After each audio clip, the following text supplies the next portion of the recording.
Lungelo Makhathini, who's the National Co-ordinator of the African Meat Industry and Allied Trade Union, joins us now for more. Lungelo, many thanks for your time this evening. Let's talk about how many members are on strike at the moment, and have you shut down the beacon factory in KZN? Thank you. Thank you to eNCA and good evening to the viewers. Yes, the beacon factory in KZN is shut down. All our members are on strike, including non-unionized members, including FAO members are on strike. So there's a total shutdown in the factory right now. Right. Now, reports earlier indicated that you said that Tiger Brands offered a 3% increase while you are demanding 7%. eNCA has seen documents that Tiger Brands actually agreed on 4%, and some employees that we've engaged with actually said that they were happy to take on that 4%, but it was rejected by the union. Why ignore what the majority of employees have agreed to take on? I don't think it's a question of ignoring what the employees have agreed on.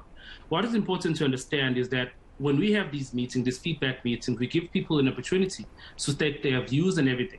So when we do our feedbacks, even including today, we went to see the members outside when they were picketing.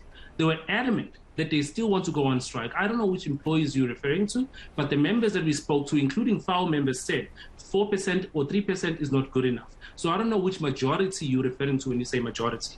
Yeah, there was also, according to our understanding, a petition that was signed by employees before the strike started saying that they wish to not participate in the strike. What is your response to that? I've never seen a petition, and if you could share it with me, I would be happy to see it. But what is also important, there's also this unknown sources that I've been hearing about throughout the day today. The company has been sending SMSs to their own employees. I don't know if you guys are negating that, saying that if they go back to work, they will get a 0%. I just sent you a copy of that, which was received by all employees. Now, if the company is intending on provoking its own employees and telling them they're not going to get a raise this year, we can't help it. We have gone back time and again, and our members are adamant.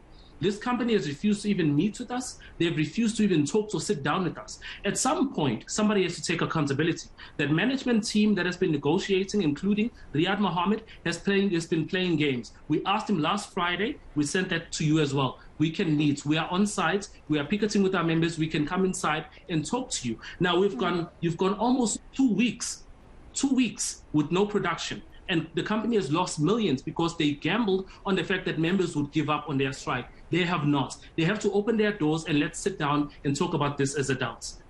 Right. What is the reason, in terms of those engagements, the very little that you say you've had, the company's reason for tabling the lower offer? I think one of the challenges that we had with this company, we said, okay, we hear you. If you want to be on the low end of the percentage and the pay rise, we understand it, but we cannot reconcile the facts. And if you go, a simple Google search will tell you that Tiger Brands is giving away 100 million rands to startups. 100 million rands to startups. Now, that cannot be reconciled with the fact of what you said earlier, that they've been hit hard and they lost 150 million and all that stuff. So they do have money. And Beacon Suites itself is offering a competition to a tune of 1 million to send people to the United States who buy their suites. So you can't say that I'm giving away money to the tune of 100 million rands and say that I don't have any money. So we are saying what we are talking about. Our members said we are seeing these things online and it's not making us happy because we've been working constant overtime. Not only that, the fact that this company tends to use fixed-term contracts, it is something strange in labor relations where a company can go on for years and years, for more than 10 years. You have 300 people who are fixed-term contracts in that company. They sign weekly contracts. They don't have job security. So that's what we are talking about. If they can talk and they can sit down with us and we can explain to them properly instead of them being arrogant and closing their doors. So in a lot of ways, the management team led by Riyad and Billy Sekwane have done a terrible job.